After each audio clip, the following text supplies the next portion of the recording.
মাওলায়া সাল্লি ওয়া সাল্লিম দাইমান আবাদান আলা হাবিবিকা খায়রিল খালকি কুল্লিহিম। সমস্ত প্রশংসা সেই মহান আল্লাহ পাকের, যে আল্লাহ সুবহানাহু তাআলা আমাদেরকে মহব্বত করে ভালোবেসে আল্লাহর ঘরে আগে আসার বসার তৌফিক দিয়েছেন।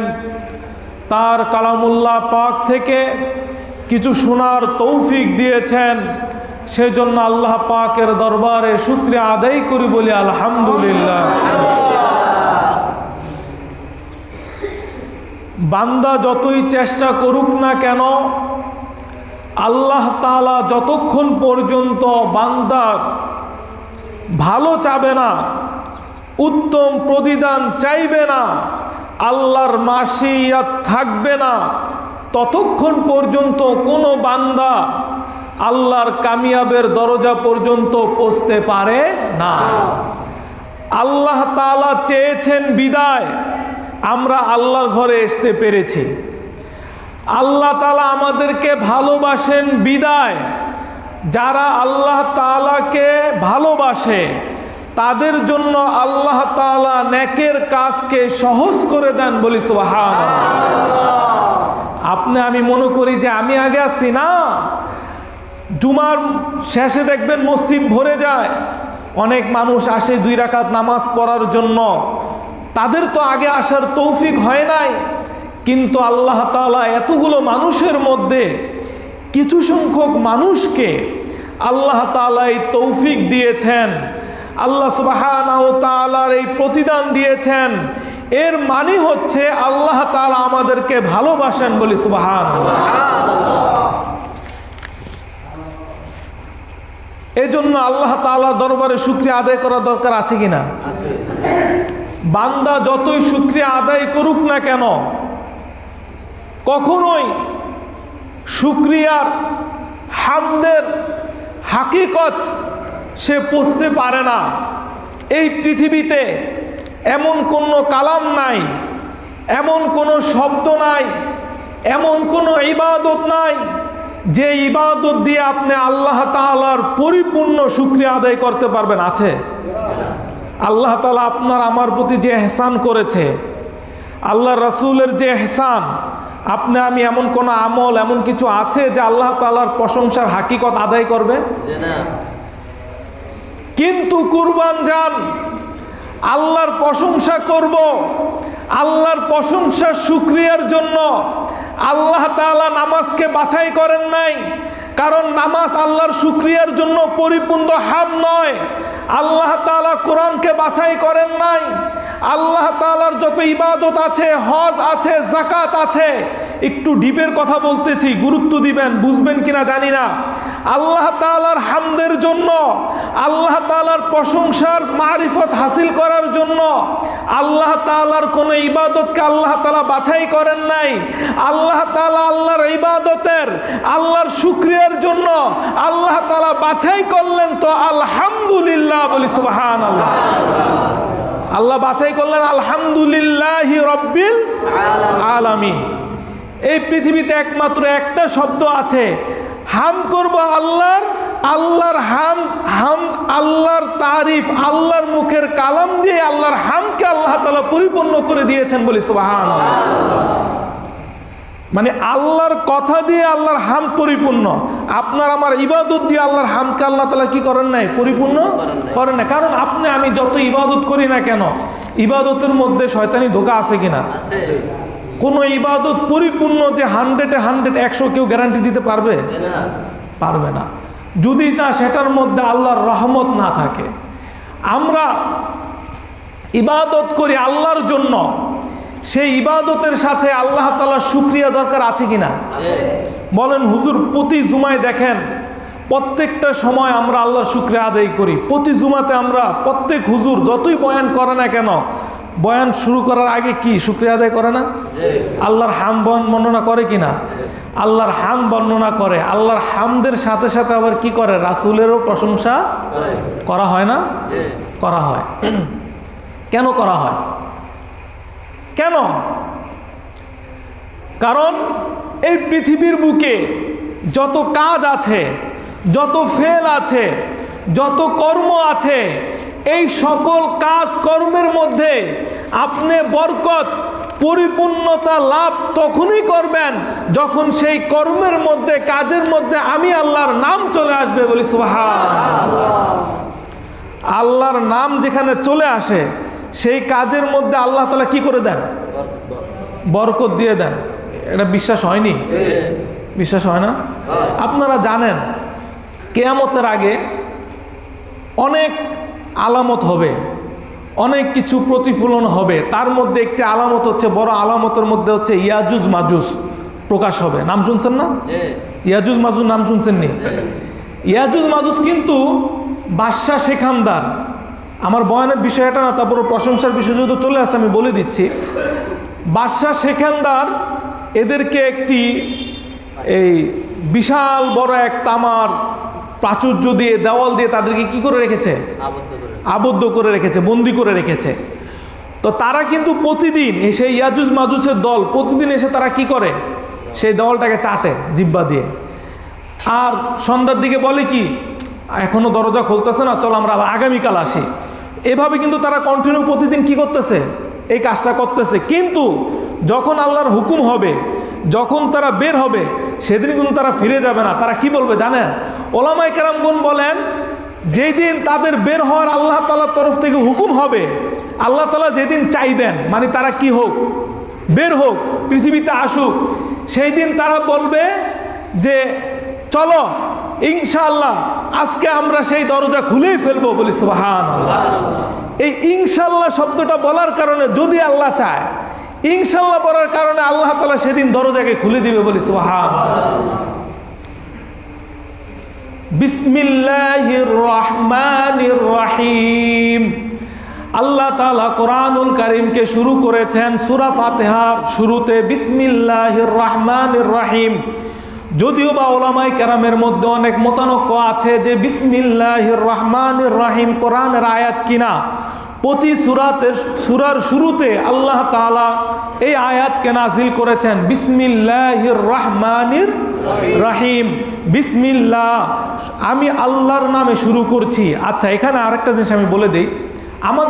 আমরা অনেক অনুবাদ আমরা পড়ি, দেখবেন আপনারা যে অনুবাদগুলো পড়েন বাজারে যে পাওয়া যায়, প্রায় বিসমিল্লাহির রহমানির রহিমের মধ্যে তারা বাংলা ট্রান্সলেশন এভাবে করেছে যে শুরু করছি আমি আল্লাহর নামে, যিনি পরম দয়ালু করুণাময়। আমার কথা কি বুঝতেছেন? খেয়াল করছেন কিনা? যারা তাফসীর, যারা ট্রান্সলেশন পড়েন, দেখবেন লেখা আছে কি, শুরু করছি আমি আল্লাহর নামে, যিনি পরম দয়ালু করুণাময়। আচ্ছা, আপনারা বলেন, আল্লাহ তাআলা যে বিসমিল্লাহির রহমানির রহিম শব্দটা বলেছে, এখানে কি শুরু দিয়ে শুরু হলো নাকি আল্লাহ নাম দিয়ে শুরু হয়েছে?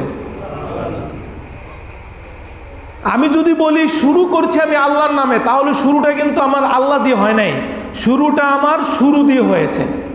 কথা কি বুঝতে পেরেছেন?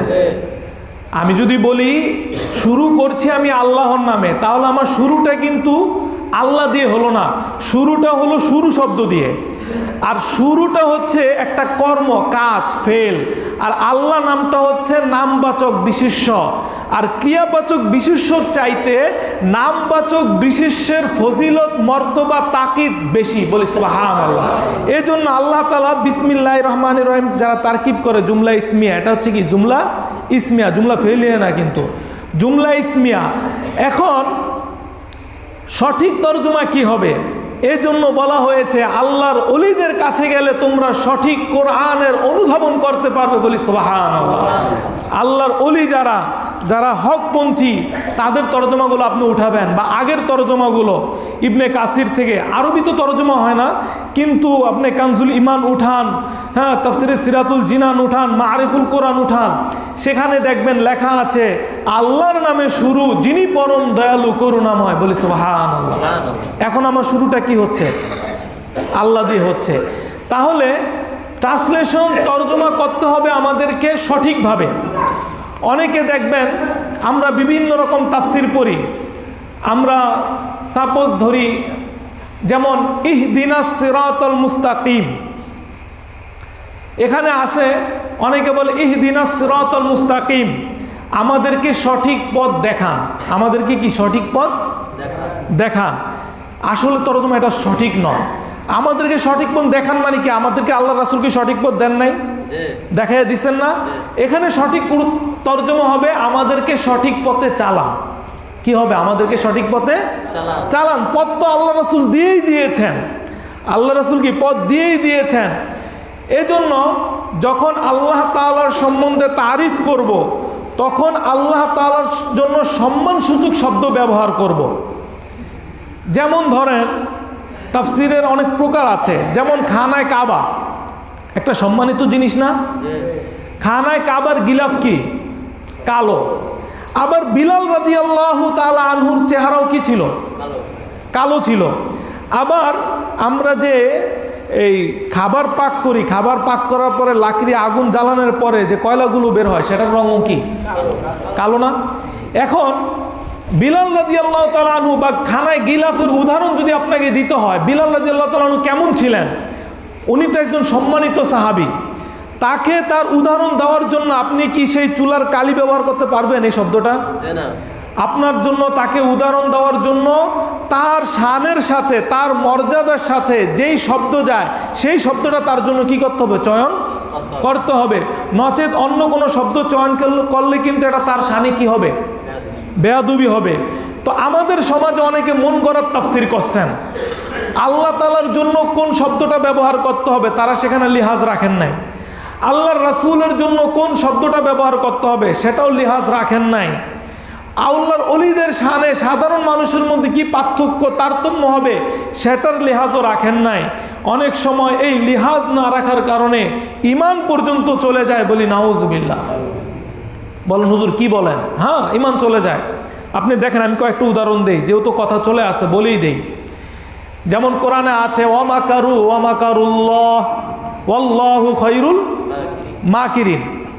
মাকার শব্দের অর্থ হচ্ছে মানে তারা আল্লাহর রাসূলকে ধোঁকা দিয়েছে, আল্লাহকে ধোঁকা দিয়েছে। আল্লাহ হচ্ছে সর্বোত্তম কৌশল অবলম্বনকারী, এটা হচ্ছে সঠিক তর্জমা। কিন্তু আল্লাহ তাআলা ধোঁকা দেয়, ধোঁকা শব্দটা কি আল্লাহর সাথে যায়? আল্লাহর সামনে বলা যাবে? কিন্তু আপনি বিভিন্ন তর্জমা দেখবেন সেখানে আল্লাহর সামনে ধোঁকা শব্দ ব্যবহার তারা দিয়ে দিয়েছে। সূরা ওয়াদ-দুহা পড়ি, ওয়া ওয়াজাদাকা দাল্লান ফাহাদা, ওয়া ওয়াজাদাকা দাল্লান ফাহাদা। এখানে অনেক যারা ট্রান্সলেশন করেছে, দেখেন কোরআন তো একটাই, এজন্য বলে অনেকে বলে হুজুর ইসলাম এক, আল্লাহ এক, মোহাম্মদ এক, আল্লাহর রাসূল এক, কিন্তু হুজুরদের মধ্যে ইসলামের মধ্যে এত পার্থক্য কেন, এত তারতম্য কেন বলেন অনেকে বলে। আসলে আমিও বলি কোরআন এক, আল্লাহ এক, আল্লাহর মধ্যে কোনো মত পার্থক্য নাই, রাসূলের মধ্যে কোনো মত পার্থক্য নাই, কোরআনের মধ্যে কোনো মত পার্থক্য নাই। মত পার্থক্য হচ্ছে আমার আর আপনার মধ্যে ব্যাখ্যার মধ্যে, ঠিক কি না? আমি আমার মনের মন গড়া তাফসীর করছি, আরেকজনের মন গড়ার মতো তর্জমা করছে, ট্রান্সলেশন করছে, যার কারণে যে যার কাছে গেছে সে সেরকম হয়ে গেছে, যে যার সোহবতে গেছে সে সেরকম হয়ে গেছে। তো ওয়া ওয়াজাদাকা দাল্লান ফাহাদা, এখানে নাউজুবিল্লাহ এমন তর্জমা পর্যন্ত আপনারা পাবেন।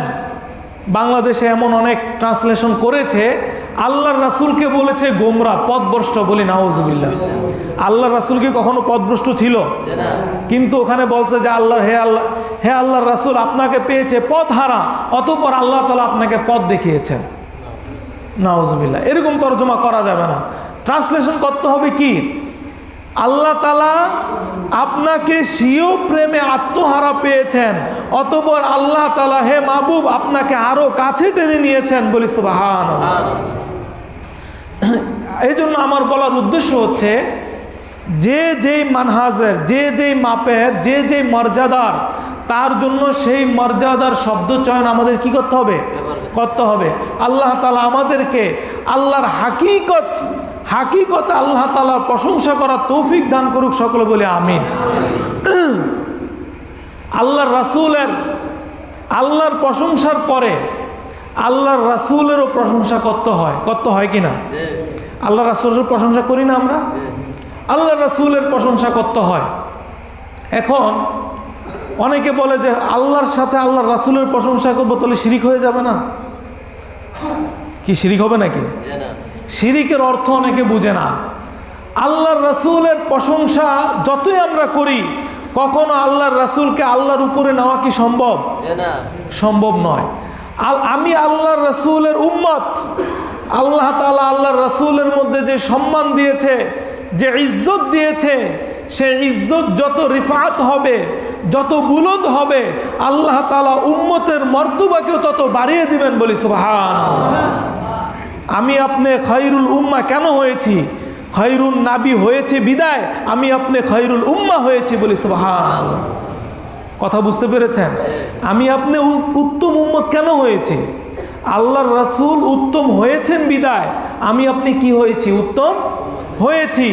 তাহলে যে কোনো কাজের শুরুতে আল্লাহর প্রশংসা এবং আল্লাহর রাসূলের প্রশংসা করতে হবে, হবে কি না? আল্লাহর প্রশংসা করব আলহামদুলিল্লাহ বলে, আর আল্লাহর রাসূলের প্রশংসা করব আল্লাহর রাসূলের উপরে দুরূদ পড়ে, বলি সুবহানাল্লাহ। আল্লাহ রাসূলের প্রতি দুরূদের ফজিলত তো শেষ নাই। আল্লাহ রাসূলের দুরূদের ব্যাপারে স্বয়ং আল্লাহ তাআলা কালামুল্লাহ পাকে বলেন, ইন্নাল্লাহা ওয়া মালাইকাতাহু ইউসাল্লুনা আলান নবী ইয়া আইয়ুহাল্লাযীনা আমানু সাল্লু আলাইহি ওয়া সাল্লিমু তাসলিমা। আল্লাহ সুবহানাহু ওয়া তাআলা বলেন ইন্নাল্লাহা, নিশ্চয় আল্লাহ। আল্লাহ তাআলা এই আয়াতের প্রথমে ইন্না শব্দ ব্যবহার করেছেন। ইন্না শব্দটা হচ্ছে হরফে তাকিদ, মজবুতির জন্য ব্যবহার করা হয়। ইন্নাল্লাহ, অতঃপর আল্লাহ তাআলা আল্লাহ নামটি ব্যবহার করেছেন নামবাচক বিশেষ্য। এই আয়াতকে আল্লাহ তাআলা অনেক তাকিদের সাথে বর্ণনা করছেন। ইন্নাল্লাহ, নিশ্চয়ই, ইন্নাল্লাহ ওয়া মালাইকাতাহু, এবং তার ফেরেশতারা, ওয়া মালাইকাতাহু ইউসাল্লুনা আলান নবী, তার হাবিবের প্রতি দুরূদ পড়ে, বলি সুবহানাল্লাহ।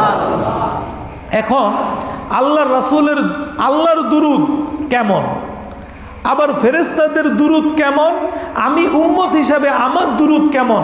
আমরা যেভাবে দুরূদ পড়ি, সাল্লাল্লাহু পড়ি, আল্লাহ দুরূদ কিরকম? না, ওলামায়ে কেরাম এর মধ্যে পার্থক্য করেছেন। আমার আমলের মতো আল্লাহর আমল নয়। আল্লাহ তাআলা কোনো আমলের মুখাপেক্ষী নন। আল্লাহ তাআলা ইবাদত করেন না। আল্লাহ তাআলা ইবাদত থেকে পাক, কারণ তিনি হচ্ছেন আল্লাহ, খোদা। ইবাদত হচ্ছে মাখলুকের জন্য, খালিকের জন্য কখনো কোনো ইবাদত হতে পারে না। খালিকের ইবাদত করা হয়।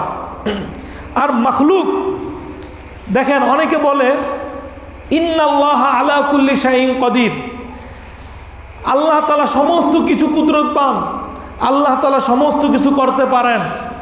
অনেকে তো মাআযাল্লাহ আল্লাহর সম্বন্ধে এমন এমন কথা বলেন। অনেকে বলে যে আল্লাহ তাআলা আরশের উপরে সমাহীন আছে। এটা নিয়ে আমি ইনশাআল্লাহ এক জুমাতে আলোচনা করব যে আল্লাহর সম্বন্ধে আমাদের আকীদা কেমন হওয়া চাই। আল্লাহ তাআলা মাখলুক থেকে পবিত্র। এই পৃথিবীর মধ্যে এমন কোনো কিছু নেই যে আল্লাহ তাআলার সাথে মেসাল দেওয়া যায়। লাইসা কামিসলিহি শাই, লাইসা কামিসলিহি শাই। এই পৃথিবীতে এমন কোনো কিছু নেই যেটা আল্লাহ তাআলার মতো। সমস্ত কিছু থেকে আল্লাহ তাআলা পবিত্র, বলি সুবহানাল্লাহ। এটার জন্য আরেকটা আমি উদাহরণ দিয়ে বুঝাই। আমরা বলি বিসমিল্লাহির রহমানির রহিম। এই বিসমিল্লাহির রহমানির রহিমের মধ্যে আল্লাহ তিনটা নাম আছে। কয়টা নাম? তিনটা নাম। একটা হচ্ছে আল্লাহ, বিসমিল্লাহ আল্লাহ, আরেকটা হচ্ছে রহমান, আরেকটা হচ্ছে রহিম। আল্লাহ তাআলা তিনটা নাম আছে। এই তিনটা নামের মধ্যে একটা নাম আল্লাহ, এটা হচ্ছে আল্লাহর জাতি নাম। আল্লাহর কি নাম? জাতি নাম, সত্তাগত নাম। রহমান রহিম আল্লাহ তাআলার গুণবাচক নাম। ওলামায়ে কেরামগণ এই আয়াতের মধ্যে আজীব আশ্চর্যজনক নুকতা বের করেছেন। সেটা কি নুকতা? আল্লাহ তাআলার সত্তাগত নামের মধ্যে আল্লাহ নাম নির্বাচন করেছেন, এমন একটা নাম নির্বাচন করেছেন যেই নামের মধ্যে কোনো নুকতা নাই। আল্লাহ নামের মধ্যে কোনো নুকতা আছে?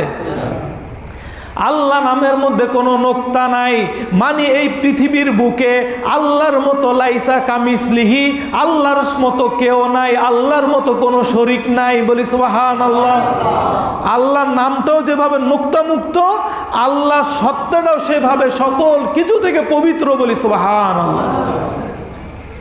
আবার ওদিকে যদি আপনি তাকান, আমার রাসূলের আল্লাহ তাআলা অনেকগুলো নাম দিয়েছেন। কি নাম আছে না? আমার রাসূলের অনেকগুলো নাম আছে। আমার রাসূলের অনেকগুলো নামের মধ্যে আমার রাসূলকে আল্লাহ তাআলা যে সত্তাগত নাম দিয়েছেন, জাতিগত নাম দিয়েছেন, সেই সত্তাগত নামের মধ্যে একটি নাম হচ্ছে মোহাম্মদ, আরেকটি নাম কি? আহমদ। এই মোহাম্মদ নামের মধ্যে কিন্তু কি নাই? কোনো নোক্তা নাই, মানে আমার রাসূলের মতো পৃথিবীর বুকে অন্য কোনো রাসূল নাই। এরপরে দেখেন রহমান, রহমানের মধ্যে একটি নোক্তা। কয়টি নোক্তা আছে? রহমান নামের মধ্যে আল্লাহ তিনটা নাম না, বিসমিল্লাহির রহমানির রহিমের মধ্যে, কিন্তু বিসমিল্লাহির রহমানির রহিমের মধ্যে তিনটি নামের মধ্যে রহমানের মধ্যে একটি নোক্তা, আর রহিমের মধ্যে কয়টি নোক্তা? দুইটি নোক্তা। কয়টি? দুইটি। আর আল্লাহর মধ্যে কিন্তু কি নাই? কোনো নোক্তা নাই। ওলামায়ে কেরামগণ বলেন আল্লাহ নামের মধ্যে কোনো নোক্তা নাই। আল্লাহর নামটা আল্লাহর জন্য খাস, আল্লাহর জন্য নির্দিষ্ট, আল্লাহর সাথে কোনো শরীক নাই। রহমানের মধ্যে এক নোক্তা, রহমান শুধু আল্লাহই হবে। রহমান পৃথিবীর কোনো মাখলুক রহমান হতে পারে না। মাখলুক যদি হয় আব্দুর রহমান হবে। কি হবে? আব্দুর রহমান, মানে রহমানের বান্দা হবে। কিন্তু শুধু রহমান কি মাখলুক হতে পারে না। রহমানটা শুধু আল্লাহর জন্য খাস, আল্লাহর জন্য নির্দিষ্ট। রহিমের মধ্যে দুইটি নোক্তা আছে। রহিম খালিকও হবে, আবার আমার রাসূলের সামনে আল্লাহ তাআলা রউফুর রহিম, আমার রাসূল মাখলুকও রহিম হবে। বলি সুবহানাল্লাহ। তাহলে আল্লাহ তাআলার মতো পৃথিবীতে অন্য কেউ হতে পারে না, এটা হচ্ছে আমাদের বিশ্বাস। আল্লাহ তাআলার মতো কেউ নেই। আবার আল্লাহর রাসূলকে আল্লাহ তাআলা যে মর্তবা দিয়েছেন, যে মুজিজা দিয়েছেন, আল্লাহর রাসূলের মতো কোনো সানি নাই। এজন্য শায়ের বলেন, जिसका कोई सानी नहीं ओ नबी हमारा है, जिसका कोई सानी नहीं ओ नबी हमारा है। আমার নবী এমন নবী যার কোনো সানি দ্বিতীয় পৃথিবীর বুকে আছে নাকি? আছে নাকি? আমার নবীর কোনো সানি পৃথিবীতে নাই। আমার নবীর দুরূদ পড়ি, নবীর দুরূদ পড়ে নবীর প্রশংসা করি। নবীর প্রশংসা করলে আল্লাহ তাআলা খুশি হয়। একবার মৌমাছি দেখেন, মৌমাছি যে মধু সংগ্রহ করে, হাদিস শরীফের মধ্যে আছে, মৌমাছি আল্লাহর রাসূলের কাছে এসে বলল, ইয়া রাসূলুল্লাহ সাল্লাল্লাহু আলাইহি ওয়াসাল্লাম, আমরা আপনার দরবারে হাজির। আল্লাহর রাসূল বললেন, তোমরা যে মধু সংগ্রহ করো, এই মধুর যে বিভিন্ন ফুল থেকে রস সংগ্রহ করো, এক এক ফুলের রস থাকে টক, এক ফুলের রস থাকে মিষ্টি, এক ফুলের রস থাকে ঝাল। কিন্তু আমরা যে মধু খাই, মধু কি কখনো টক হয়েছে? মধু কি কখনো ঝাল হয়েছে? মধু কি হয়? মিষ্টি হয়। মধু কি হয়? কিন্তু মধু যে মৌমাছি যে বিভিন্ন ফুল থেকে যে রস সংগ্রহ করে, সেই রসগুলো কি সব ফুলের রস কি একরকম? একরকম না। তাহলে সেই রসটাতে মধুতে কিভাবে রূপান্তরিত হয়? আল্লাহর রাসূল সাল্লাল্লাহু আলাইহি ওয়াসাল্লাম তিনি জানেন। সাহাবায়ে কেরামের সামনে সাহাবায়ে কেরামদেরকে শিক্ষা দেওয়ার জন্য তিনি মৌমাছিকে জিজ্ঞাসা করলেন, আমার নবী সমস্ত জীবজন্তুর ভাষা বুঝতেন কিনা? কি বলেন, বুঝতেন না? আমার নবী সমস্ত জীবজন্তুর ভাষা বুঝতেন, গাছের ভাষা বুঝতেন, বনের হরিণের ভাষা বুঝতেন, যত জীব জানোয়ার পৃথিবীতে যত মাখলুকাত আছে সমস্ত কিছু ভাষা বুঝতেন। কেন? কারণ আমার নবী ভাষা বোঝাটা লাজিম আমার নবীর জন্য। কারণ আমার নবী শুধু মানুষের নবী নয়, আমার নবী শুধু মাখলুকের নবী নয়, আমার নবী শুধু জিনদের নবী নয়, আমার নবী হচ্ছেন কুল কায়নাতের নবী। পৃথিবীতে আল্লাহ তাআলার খলকিয়াত যত জায়গায়, মাখলুকিয়াত যত জায়গায়, আমার নবীর নবুয়ত তত জায়গায়। বলি সুবহানাল্লাহ। কারণ আমার নবী হচ্ছে রহমাতুল লিল আলামিন, আমার আল্লাহ হচ্ছেন রব্বুল আলামিন। আলামিন, আর আমার নবী হচ্ছেন কি? রহমাতুল লিল আলামিন। আল্লাহ হচ্ছেন সমস্ত কিছুর রব, আর আমার নবী হচ্ছে সমস্ত কিছুর রহমত। বলি সুবহানাল্লাহ। তাহলে আল্লাহর রাসূল সাল্লাল্লাহু আলাইহি ওয়াসাল্লাম তিনি সমস্ত কুল কায়নাতের নবী। এখন যেই নবীকে যাদের কাছে প্রেরণ করা হয়েছে, যিনি বাইস মাবুস অর্থাৎ আমাদের কাছে প্রেরিত করা হয়েছে, এখন আমি একজন দূত প্রেরক আপনার কাছে পাঠালাম কোনো একটি পয়গাম নিয়ে, আপনি যদি সেই প্রেরকের কথা না বুঝেন তাহলে এই প্রেরকটা পুরো ফুজুল হয়ে গেল না? আমার কথা কি বুঝাতে পারছি? আল্লাহ তাআলা যে আল্লাহর রাসূলকে দুনিয়াতে পাঠাইছেন, তিনি তো সমস্ত কুল কায়নাতের নবী, পৃথিবীর সমস্ত কিছুর নবী। তিনি যদি সমস্ত কিছুর ভাষা না বুঝেন তাহলে তা আমার নবীর রিসালাতটা বেকার হয়ে যাবে। কিন্তু আমার নবীর রিসালাত কি বেকার? আল্লাহ তাআলা আল্লাহর রাসূলকে সেই ক্ষমতা কি করেছেন? দিয়েছেন। আল্লাহ তাআলা চাইলে কি পারেন না? পারেন কি না? আল্লাহ তাআলা আল্লাহর রাসূলকে যে কত মর্তবা দিয়েছেন বলে শেষ করা যাবে না। এজন্য আল্লাহর রাসূল সাল্লাল্লাহু আলাইহি ওয়াসাল্লাম মৌমাছিকে জিজ্ঞাসা করলেন, হে মৌমাছি, তুমি যে মধু সংগ্রহ করো বিভিন্ন ফুল থেকে, বিভিন্ন রস, বিভিন্ন রকমের স্বাদ থাকে, সেটা মধু কিভাবে হয়? এবার মৌমাছি বলছে, ইয়া রাসূলুল্লাহ সাল্লাল্লাহু আলাইহি ওয়াসাল্লাম, আল্লাহ তাআলা আমাকে এমন একটি বাক্য, এমন একটি তাসবিহ, এমন একটি জিকির শিক্ষা দিয়েছেন, আমি যখন ফুল থেকে রস সংগ্রহ করি, রস সংগ্রহ করে যখন আমি বাসার দিকে আসতে থাকি, আস্তে আস্তে আমি আমার মুখের মধ্যে সেই তাসবিহটি পড়তে থাকি, সেই জিকিরটি করতে থাকি। সেই জিকিরের কারণে আল্লাহ তাআলা আমার সেই টক ঝাল রসকে, ফুলের রসকে আল্লাহ তাআলা মধুতে পরিণত করে দেয়। বলি সুবহানাল্লাহ। আল্লাহর রাসূল বললেন, সেই তাসবিহটি কি? সেই জিকিরটি কি? মৌমাছি বলল, ইয়া রাসূলুল্লাহ সাল্লাল্লাহু আলাইহি ওয়াসাল্লাম, সেই তাসবিহটি হচ্ছে আপনার উপর দুরুদে পাক পাঠ করা। ওলামায়ে কেরামগণ বলেন, রাউই বলেন, একটি মৌমাছি যদি একটি ফুলের রসকে যদি মধুতে আল্লাহর রাসূলের দুরূদ পড়ার কারণে যদি পরিবর্তন হয়ে যায়, তার হাইয়াতটা যদি তার সকলটা যদি পরিবর্তন হয়ে যায়, আমি তো গুনাহগার, আমার এই কলবের মধ্যে গীবতের গুনাহ, আমার এই অন্তরের মধ্যে মিথ্যার গুনাহ, আমার এই অন্তরের মধ্যে চগলখড়ির গুনাহ, আমার এই অন্তরের মধ্যে জিনার গুনাহ, অন্তরের হক নষ্ট করার গুনাহ, আমার এই কলবটা ময়লা কালো হয়ে গিয়েছে। একটি মৌমাছি দুরূদ পড়ার কারণে যদি সেটা মধু হয়ে যেতে পারে, আমি তো আশরাফুল মাখলুকাত, আমি তো আমার নবীর উম্মত, আমি যদি আমার রাসূলের দুরূদ পড়ি, যে আমার রাসূলের দুরূদ পড়বে তার গুনাহ ভরা কলবকে আল্লাহ তাআলা নূর দ্বারা পরিবর্তন করে দিবে। দুরূদের কারণে গুনাহ ভরা কলবকে আল্লাহ তাআলা পরিবর্তন করে দেন। পরিবর্তন করনেওয়ালা আল্লাহ, আল্লাহ তাআলা যে পরিবর্তন করতে পারেন, এটা বিশ্বাস হয় কি না? হয়, পরিবর্তন হয়। এর অনেক উদাহরণ আছে। জিনিস পরিবর্তন হয়ে যায়, অনেক উদাহরণ দিলে আপনারা বুঝে যাবেন। এজন্য আমি বলছিলাম, আল্লাহর রাসূলের প্রশংসা আমরা কিভাবে করতে পারি? আল্লাহর রাসূলের প্রশংসার মধ্যে সবচাইতে এক নম্বরে সেটা হচ্ছে আল্লাহর রাসূলের প্রতি দুরূদ পাঠ করা, আল্লাহর রাসূলের প্রতি বেশি করে দুরূদ পাঠ করা। এজন্য আল্লাহ তাআলা বলেন, ইন্নাল্লাহা ওয়া মালাইকাতাহু ইউসাল্লুনা আলান নবী ইয়া আইয়ুহাল্লাযীনা আমানু, হে ঈমানদারগণ। এখানে আল্লাহ তাআলা ইয়া আইয়ুহান নাস বলেন নাই, ইয়া আইয়ুহাল মুসলিমুন বলেন নাই। এর মানে আল্লাহ তাআলা জানেন আল্লাহর হাবিবের শানে যারা দুরূদ পড়বে তারা ঈমানদার হবে। বলি সুবহানাল্লাহ। যারা ঈমানদার হবে তারা একমাত্র আল্লাহর রাসূলের শানে কি পড়বে? দুরূদ পড়বে। ইয়া আইয়ুহাল্লাযীনা আমানু সাল্লু আলাইহি ওয়া সাল্লিমু তাসলিমা, তোমরা আল্লাহর রাসূলের প্রতি দুরূদ পড়ো, আল্লাহর রাসূলের প্রতি সালাম প্রেরণ করো। দুরূদ এক জিনিস, সাল্লু এক জিনিস, তাসলিমা আরেক জিনিস, দুইটা দুই জিনিস। ওলামায়ে কেরামগণ বলেন, দুরূদ এক জিনিস, সালাম আরেক জিনিস। এই জন্য যেই দুরুদের মধ্যে দুরুদও আছে, সালামও আছে, সেই দুরুদটা আল্লাহর রাসূলের কাছে, আল্লাহর কাছে সবচাইতে প্রিয় বলি সুবহানাল্লাহ। এখান থেকে অনেক মাসালা বের হবে।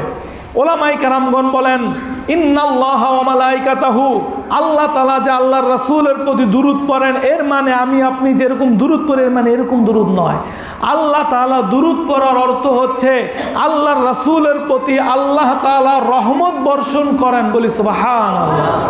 অনবরত কি বর্ষণ করেন? রহমত বর্ষণ করেন। ফেরেশতারা দুরূদ পড়ার উদ্দেশ্য হচ্ছে ফেরেশতারা দুরূদ পড়ে তাদের মাকাম মর্তবাকে তারা বৃদ্ধি করেন বলি সুবহানাল্লাহ। আর আমি আপনি গুনাহগার বান্দারা দুরূদ পড়ার উদ্দেশ্য হচ্ছে আমি আপনার গুনাহগুলোকে আল্লাহ তাআলার কাছে মোচন করার জন্য আল্লাহ তাআলার কাছে আমরা দুরূদ পাঠ করি বলি সুবহানাল্লাহ। তাহলে 3 দুরূদের মধ্যে পার্থক্য আছে। আবার দুরূদ এবং সালামের মধ্যে পার্থক্য আছে। দুরূদ এক জিনিস, সালাম আরেক জিনিস। এই জন্য আমরা যখন অনেকে বলে যে দুরূদ ইব্রাহিম হচ্ছে সবচাইতে উত্তম দুরূদ, না, দুরূদ ইব্রাহিম শুধু যে এটাই উত্তম দুরূদ এরকম নয়। দুরূদ ইব্রাহিম ছাড়া অসংখ্য দুরূদ আছে। ওলামায়ে কেরামগণ অসংখ্য দুরূদের কিতাব লিখেছেন।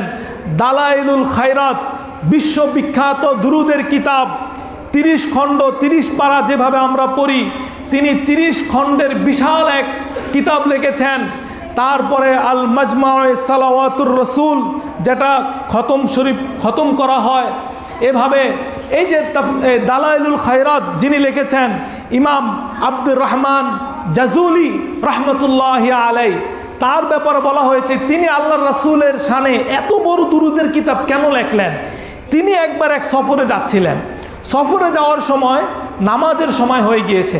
তার কাছে কি ছিল না? পানি ছিল না। তিনি একটা কূপ দেখলেন, সেই কূপের মধ্যে পানি, কিন্তু কূপের পানিটা অনেক নিচে। নামাজের সময় চলে যাচ্ছে, মুমিন বান্দারা নামাজের সময় ছটফট করতে থাকে কখন নামাজ পড়বে। তো তিনি রশি এবং বালতি খুঁজছিলেন। ঠিক কিছু দূরে একটি ছোট্ট বাচ্চা মেয়ে, সে দেখে এই জিনিসটা দেখছিল যে ছটফট করছে, উজুর পানির জন্য ছটফট করছে। সে এসে বলল, আপনি কি খুঁজছেন? বলল, আমার নামাজের সময় হয়ে গিয়েছে, আমি পানি পাচ্ছি না, আমাকে একটু লোটা আর একটু রশি এনে দাও। তখন বলল, আপনি কে? বলল, আমি হলাম আব্দুর রহমান জাজুলি। বলল, আপনি কি সেই জাজুলি যার প্রশংসা পুরো পৃথিবীর বুকে চলছে, সবাই যার প্রশংসা করে? আপনি কি সেই জাজুলি? বলে, হ্যাঁ আমি সেই জাজুলি। বলল, আপনি আপনার এত সুনাম, এত প্রশংসা, আপনি এত বড় আলিম, অথচ আপনি কূপের পানি নিচের থেকে উপরে আনতে পারছেন না। এই কথা বলে সেই বাচ্চাটি বিসমিল্লাহ বলে আল্লাহ রাসূলের প্রতি দুরূদ পড়ে সেই কূপের মধ্যে থুতু নিক্ষেপ করলো, সাথে সাথে কূপের পানি উপরে চলে আসলো বলি সুবহানাল্লাহ। ইমাম জাজুলি তিনি সাথে সাথে উজু করলেন, উজু করে তিনি নামাজ আদায় করলেন। নামাজ আদায় করার পরে সেই বাচ্চাটিকে ডাকলো যে, বাবা তুমি এদিকে আসো, তুমি এই আশ্চর্যজনক ক্ষমতা তুমি কিভাবে অর্জন করলে? আমরা শুধু কিতাব পড়ি, কিন্তু কিতাবের শুরুতে যে একটা ভূমিকা থাকে, আপনি বুখারী শরীফ খোলেন, তিরমিজি শরীফ খোলেন, সময় কম, প্রত্যেক কিতাবের শুরুতে একটা কি থাকে? ভূমিকা থাকে না? সেই ভূমিকার মধ্যে সেই কিতাবটা সে কেন লেখছে, কি কারণে লেখছে, বা কি জন্য লেখছে, কার কার মাধ্যমে থেকে সে প্রভাবিত হয়ে কিতাবটা লেখছে, এগুলা লেখা থাকে কি না? থাকে না? ঠিক সেই দালাইলুল খায়রাতের ভূমিকার মধ্যে এই ঘটনাটা ডিটেলসভাবে উল্লেখ আছে। তখন সেই বাচ্চাটি বলল যে, হুজুর আমি বড় কোনো আমল করি না, আমি যখন সুযোগ পাই আল্লাহর রাসূলের প্রতি দুরূদ পড়তে থাকি বলি সুবহানাল্লাহ।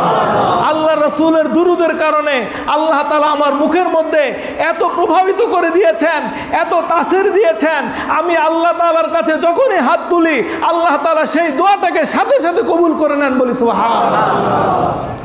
তাহলে দুরূদ পড়লে লাভ আছে কিনা?